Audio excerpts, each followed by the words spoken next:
the Jaguar F-Type for me is a bit like that blockbuster film that your friends have all seen and keep talking about, but you somehow manage to miss it. I've driven a lot of impressive cars over the years, but the F-Type has been somewhat missing from my resume.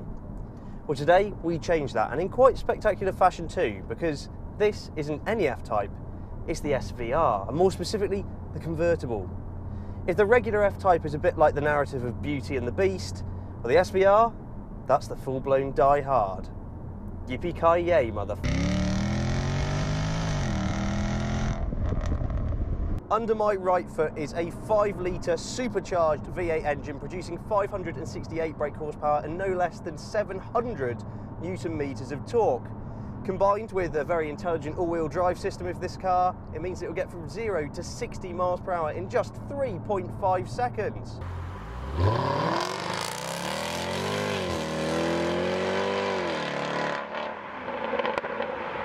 Thanks to this car being supercharged as opposed to turbocharged like many of its keen rivals, it means there is that instantaneous throttle response, and it's met with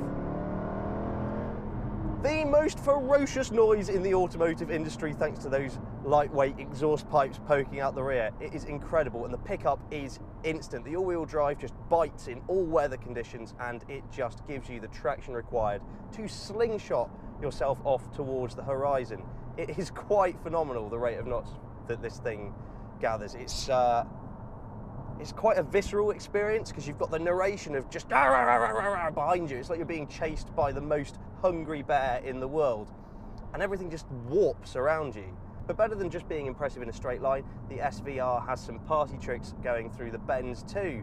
The all-wheel drive system is incredibly intelligent, and it can split its torque 50-50 as and when required, but also has a rear-wheel drive bias, and if the mood takes you, shifts everything back 100% to the rear wheels. And it means the car has a really darty feel to it. It doesn't feel its weight. It weighs over 1,700 kilos, this car. But it just doesn't feel, it just grips and grips and goes. And thanks to the torque being shifted around, the agility, the torque vectoring that's all going on in the background, it just means you can throw it into corners at silly speeds. And it's a bit like a scale-electric car. It just follows, it's on rails, and it's just absolutely incredible. I have no doubt that this thing could keep pace with a 911 turbo. Bringing the party back under control is a set of huge carbon ceramic brakes. I mean, they are the size of dustbin lids, and well, they're very good at their job, it has to be said. The bite from these brakes is incredible, and the deceleration is just as impressive as the acceleration. With the correct option boxes ticked, this car weighs 50 kilograms less than a standard F-Type R.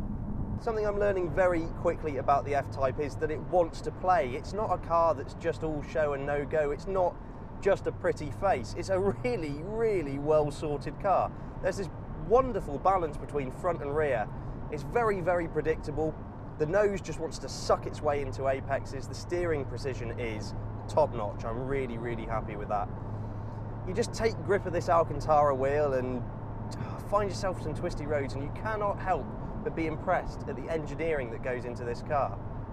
The 8-speed ZF automatic transmission is wondrous as always when left to its own devices, but in the SVR, when selected in anger via the manual paddle shifters, sometimes it can have a momentary hesitation.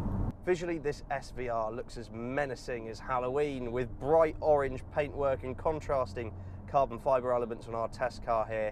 It really has an element of theatre to it, doesn't it? Look at it with its huge intakes and grills and channels that vent all of the air around the body, manipulate it to the car's will.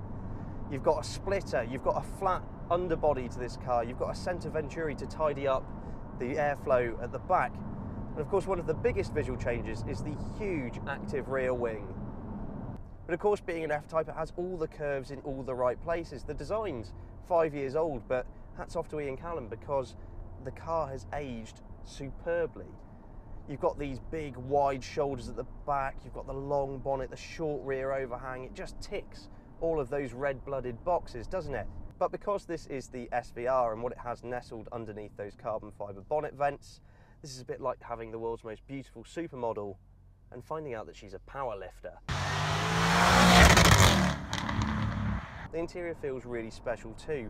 You sit low, you're hunkered down, plumbed into the chassis. You can really feel what's going on around you. You are that organic element of the machine. The Alcantara-clad wheel is a very nice thing to hold in your hand. It's quite dishy. And these quilted leather sports seats, well, they just hug you around the ribs, and they're comfortable, but also really good at holding you in place whenever you start to fling the F-Type around. The only downside of this carbon fibre clad interior is that maybe the infotainment system isn't as sharp as some rivals. Leave the car in its most docile setting, and it's actually quite livable day to day. The ride's actually a bit softer than I was expecting, especially with these large alloy wheels and low profile tyres. And so long as you stay away from mashing the throttle as well, there's not too much intrusion of noise here. There's a bit of wind noise, obviously being the convertible you get that a little bit more. But generally speaking, yeah, I think it'd be a good daily driver actually. If we can just take a moment to be dull, 269 grams per kilometre of CO2 is emitted from those rear tailpipes, and Jaguar claim that combined it will do 25 mpg, but I don't know about you, but I'd just rather turn that petrol into noise.